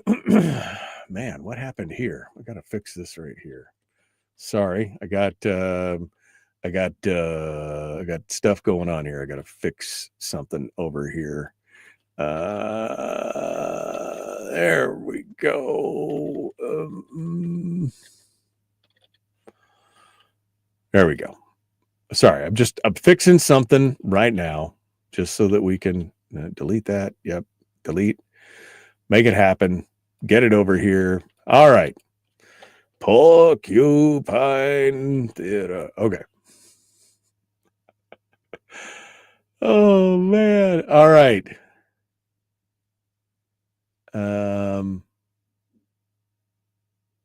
What is this week? This is the week of 9/29. Okay. All right. Got it. Let me go back to the chat room. Let me go back to the chat room to see what you guys have been saying. I saw, here we go. That's why law enforcement should be held at a higher level of deadly force. Just because you have a gun, it should not be a death sentence. Yeah. Okay. You guys have been quiet for the last few minutes. What's going on, man? Weirding me out, man. Apparently Chris is still having a problem with the like button. Although Terry said that if you hit the reply, if somebody out there has lost your like button, if you hit the reply button, your like button might show up. I don't know. I don't know. I don't spend any time on Facebook on my phone. So in fact, the only time I'm really on Facebook is when I'm here in the show doing the show. So that's where we go from here. Suppose we should should we set the mood? Should we set the mood lighting for Willie? Willie gets his own orange golden glow. That's how that works out right there. We'll take care of that right there. Okay. And we're going to go ahead and turn the phone lines off because goodbye. We don't need any more of those for now. And then we'll have Willie. See how that works? All right. Anything else? Can't believe it's already October. This year is almost over. I know, right? Right? I just can't believe that I know I don't want to make it all about me, but I just seem to have started this whole thing with a radio station, like a month ago. And yet that was 11 months ago. I got here the day before Thanksgiving and have been running hard ever since. I can't believe it's been almost a year. That's just shocking to me, It's shocking to me. Absolutely. Barbara just said, I think I have my radio ads playing in the break. Well, let's see. What radio ads? David Pruse's radio ads, Melissa's ads, Brett's ads. Did we have any Barbara ads? No Barbara ads this break, but we had Melissa, Brett, and David Pruse are all in that break. So just FYI, in case I can see it all. I am the all-seeing eye. All right. What's going on, says Teresa? The shadow ban knows. Do you think people are really getting shadow banned? Somebody said earlier, I saw somebody earlier, something that Anthony said went by, and they said, I see it on the chat window here on the screen, like right here, this little chat window, but they said they didn't see it in the actual comments. That's an interesting thing because the StreamYard feed, I saw all of Anthony's chats, but it's interesting if Facebook is shadow banning some of the things that people are saying, because I think it was the comment about that Anthony made about taking personal responsibility and being prepared for anything, being ready to, being prepared to defend yourself. So it'd be interesting to see if they're, it should be interesting. Yeah. I'm sorry. I'm not trying to make things harder for Barbara. Your ad did play earlier. I saw it earlier in the feed, so I know it was there. Your ad is being played, Barb. Don't sweat it. I saw it earlier in the show. In fact, I can look back and see. I'll just look back for Barbara because I don't want her to think that 7:21 played at 7:21. Your ad played at 7:21, and at 6:51 it played as well. And it played at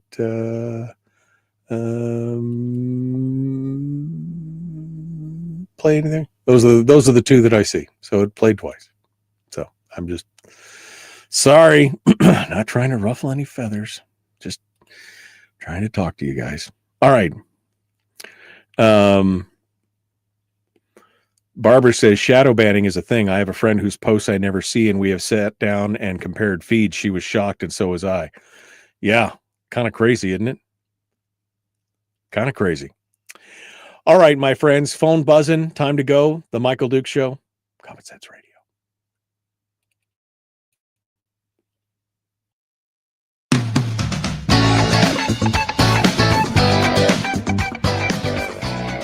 Okay, you guys ready? Let's do this thing. Willie Waffle movies, the Waffle movie expert. See, I almost did it, Willie. Almost, but I pulled back at the last minute, so it's all good. Willie comes in every week to give us the details on the entertainment news and the movies. Even when he's feeling under the weather, we should all say a prayer for Willie because he's sick as a dog. Oh man, what a champ you are. Hello, my friend. I can't believe I'm going into the weekend on the injured list. Yo, man. This is not cool, man. Now instead of spending the weekend sitting on the couch, watching TV, eating popcorn, I'll be spending the weekend sitting on the couch, eating popcorn, watching TV, and coughing. And feeling horrible. Yeah. I mean, it was everything you wanted except for the coughing bit, right? Yeah, man. Gee, what is going on? I just, I'm not happy. Yeah. I'm going to get over it. All right. I warn you now, people, I'm not at 100%. Okay. All right. Well, we'll take Willie at anything can happen. We'll take Willie at 50% if we have to, but I mean, it is what it is. As long as you promise to try and give 60%, we'll be happy. All right. Oh, heck, that's more than I usually give. Come on. I know, really. I was stretching it there.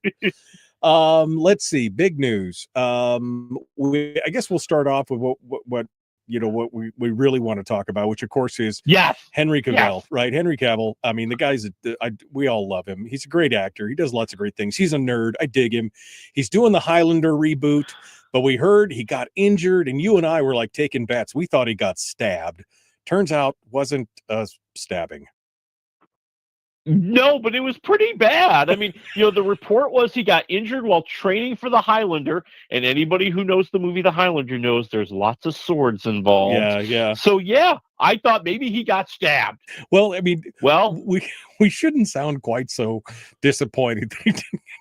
Right. Darn it, he didn't get stabbed. He only like severely broke his leg. Yeah. No, like bad. What you were telling? What, in 2 places, 3 places? I don't know. It was a couple, but it was like a full from the knee down cast and everything else. Oh, that's the bad one. Yeah, no, it's just that if you break your shin bone or something, that's just like horrible. I didn't get the details, but he broke his leg. But he's in good spirits. He's been training. He's been doing PT. He's trying to get back into it. So hopefully it won't delay the movie too much. But we wish him a speedy recovery because we really want to see Highlander. We really want to see it. That's what's going on right now. It's going to be awesome, and they've added other people to the cast. I've been seeing this. You know me. I'm the big wrestling fan, and they added Drew McIntyre, and I think I saw they added Adam Copeland, better known as Edge. Oh, Edge! So I love him. Shaping up really good. Have you ever seen him in? Well, Vikings is the thing he did. Well, he did right? Vikings, but he also did that movie. It was based on a Stephen King book. It was in New England, the girl and a sheriff, and it was like a supernatural thing. She kept coming back. What was the name of it? I have not seen this. Oh yeah, I'll look it up here while we talk about the next thing. Up. But yeah, the Edge was in it. And he played this kind of mysterious. It was a great show. Anyway, okay. So good mood, Henry Cavill, blah blah blah. I guess that means we got to come back and talk about the loser, Jimmy Kimmel. He's back, but is he really back? Well, I mean, he's back to normal, I think is the way to put it. So, basically all the affiliate wars have calmed down. Sinclair and Nexstar are carrying the show again, and the ratings are not 6.5 million anymore. Yeah, they've seen a 64% drop. They're back to their average of about 2.3 million, which still that's kind of high for him. He was averaging like 1.5 million earlier in the year. So, if all this controversy got his audience up to 2.3 million, good for him. Now, I think it'll all drop back to that 1.5 over time and probably before the end of the year. But, it seems like everything's just gone away except the biggest part of the story. And I'm just going to lead into it. I felt the segue coming. Disney lost 1.7 million subscribers over the Kimmel suspension. 1.7. That's not a small number. No. And we're talking about, this is subscriptions to Disney Plus, Hulu, ESPN, and you're talking $20 and $30 a pop for all these subscriptions. So that's a significant amount of money to lose in 1 week. They've seen the reports there. They said that the cancellations were up 436% over normal in the week that the protest began. Right. And when people said, well, if you're going to take off Kimmel, we're going to cancel our subscriptions. Now, I don't know how many of those people have come back. I don't think they come back very quickly. So, kind of like as Kimmel's audience is dropping, will the Disney audience go back up? I don't know. Well, but the question is, who is protesting? Is it people who are protesting Kimmel being fired, or people who were so disgusted with Kimmel that they quit Disney? Because you know what I mean? So, I mean, that's a good point. I hadn't thought about that because there was an outright campaign and push to cancel Disney subscriptions in protest of Kimmel being suspended. But you're right. Some people could have just been upset and canceled anyways because I'm sick of Kimmel and Disney and all their junk. Okay, yeah. I could see that. I'm just wondering. They don't really give you a reason, right? Like it's not like Disney wants to write that down. Oh, by the way, they hate us. Yeah, exactly.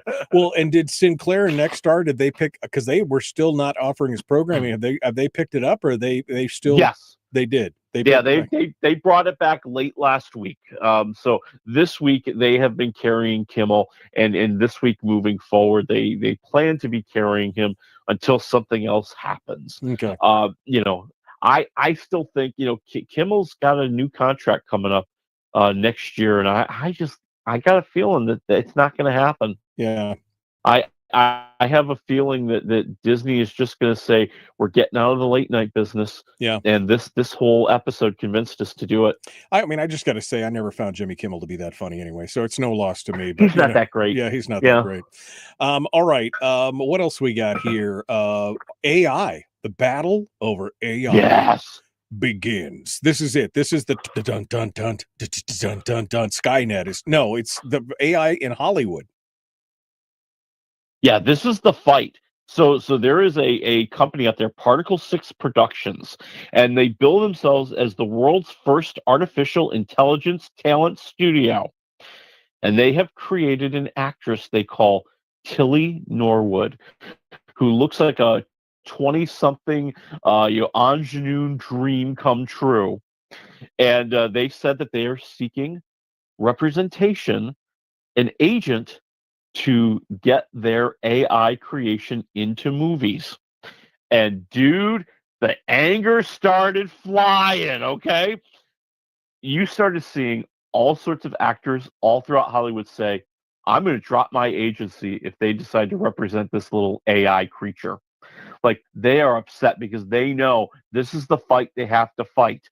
They can't let it, they can't replace us with computer generated graphics. We can't let it happen, because if it starts to happen, we're all out of jobs. Right. What are we gonna do? And I honestly, I think they're right to fight the fight. Yeah. Now there's the big question is Tilly Norwood an actress or a computer generated image? Right. And so SAG-AFTRA is arguing, hey, you didn't put that together all in a computer. You modeled her after a group of actresses with certain looks and certain attributes that you wanted, a certain voice that you wanted. You basically ripped off all these people. Right. Well, you trained her, right? Because they train up these AIs by feeding all kinds of information into them. So they're basically saying you trained her with the work of real performers who you didn't compensate for their work. Yeah, and I think they have a good point. And they are going to be fighting. This was one of the big points in the strike a few years ago, that they wanted to stop artificial intelligence from coming in and taking all the jobs. And so, the union is rattling the sabers, and they're saying, we're not going to let that happen. Okay. Now, I will say this, and maybe I'm a little bit of a hypocrite, but I follow some of these like TikTok AI generated little like short stories. Right. They're pretty good, man. Yeah, I know. It's going to be harder and harder as you go forward. They look very realistic. Yeah. It's going to be harder and harder as you move forward to avoid this. I think in 20 years, we will have AI actors and probably AI, whole shows that are nothing but AI, which, I mean, I don't know, man. It's hard. This is hard. And for me personally, especially on the voice acting side, this is something that really kind of burns me up a little bit, but absolutely, you can't technically. I feel like the guy who was shoeing horses after Henry Ford put his car out. Anyway, one final thing for today in the news: if you had tickets to Dolly Parton in Las Vegas for her highly anticipated residency, that may not be happening right now. No, it's not. I'm gonna sound the call. I'm very worried about this. Dolly Parton, I mean, a living legend, had to cancel her residency in Las Vegas, which was going to be happening in December. And they canceled them all. They pushed them to next year, I think to like September 2026. And the story was, she said, listen, I'm facing health challenges. I have been told that I have to have a few procedures.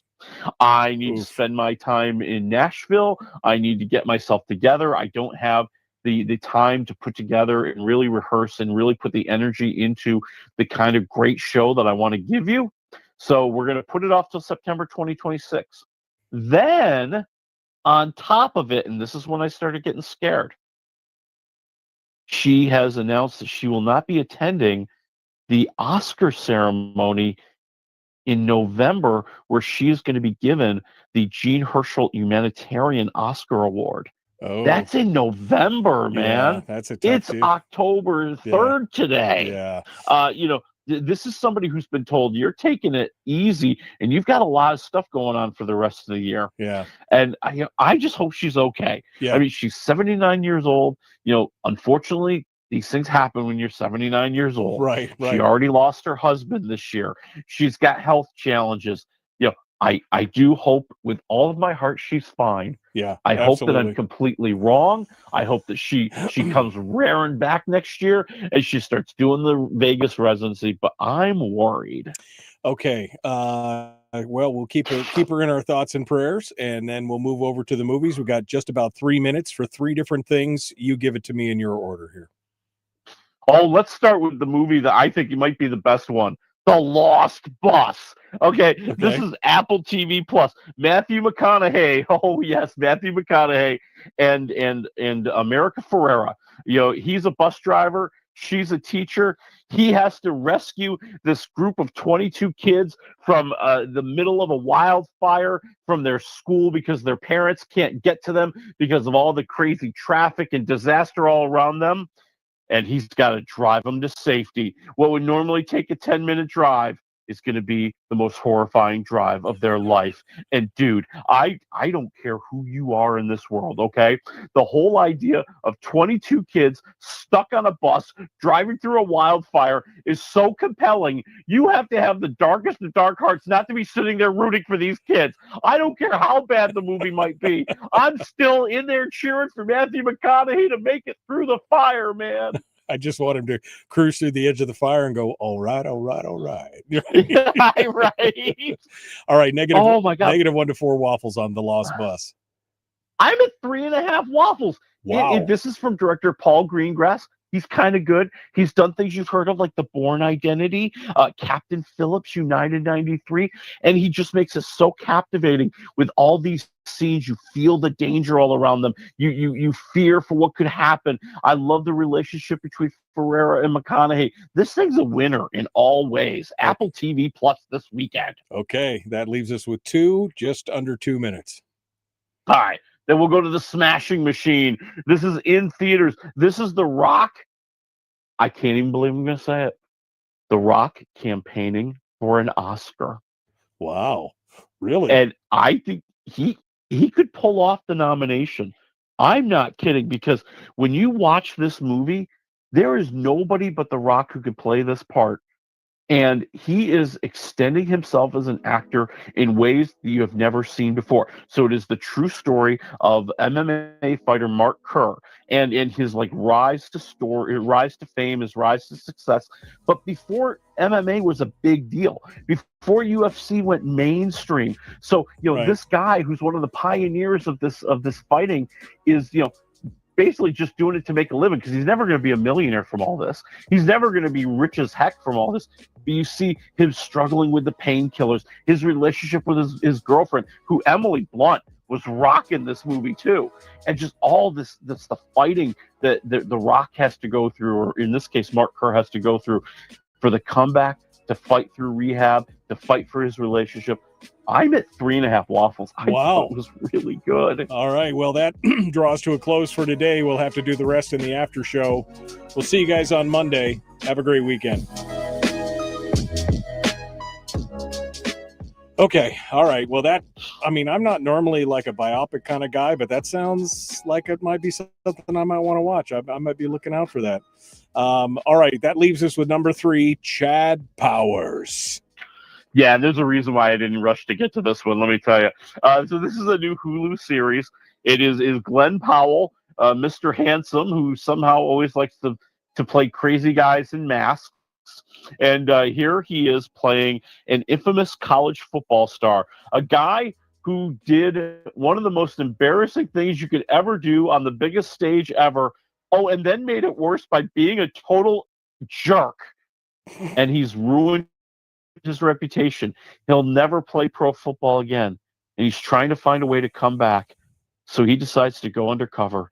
He's going to put on a disguise. He's going to go to a small little college down south. He's going to try to make a comeback as Chad Powers. So he's going to play football under a false identity, and he's going to try and make it back into the big show. And what happens? Exactly. Well, I think we all know what's going to happen. This is one of the problems. Like, first of all, it's amazingly super predictable already. I mean, like, I'm only 2 episodes in. We're all just only 2 episodes in because Hulu's going to put out 1 episode every week after this. And you can tell where all this is going. Why? He's going to try to make a new start. Maybe change his attitude. Oh, maybe he's going to be redeemed. Maybe he's going to fall in love with the obvious romantic love interest. I mean, they're just throwing it all out there in a very just predictable. I keep going back to that word, but it's a very predictable way. And it's a movie that like wants to kind of be silly and farcical, but it's not crazy enough and not funny enough. And then it also wants to be heartfelt because, he's going to learn how to be a better human being. And as you watch the first 2 episodes, you're like, but he's not a good human being. He's a horrible human being. Right. I don't care if he gets redeemed. He's so just dreadful and unlikable. I don't want him to be redeemed. I think that's one of the problems. He's not even the anti-hero at this point. I mean, that's just like, ugh, okay. All right, well, only 2 episodes in, but give us a waffle meter score on Chad Powers on Hulu. 1 waffle. I can't see myself going back for more. I really can't. Oh, there's so much more better TV to watch, right? I mean, it's just so much. Yeah, so much more. All right. Well, Willie, you took one for the team. Thanks for doing that. Next week, good stuff. The Roof Man with Channing Tatum, a movie I've been looking forward to. Okay. All right. I have no idea what it's about, but we'll figure it out next week. Willie Waffle, wafflemovies.com. My friend, it's always great to talk with you. Thank you for coming on board. You got it, man. We'll talk next week. All right, folks. We will see you guys on Monday. Be kind. Love one another. Live well.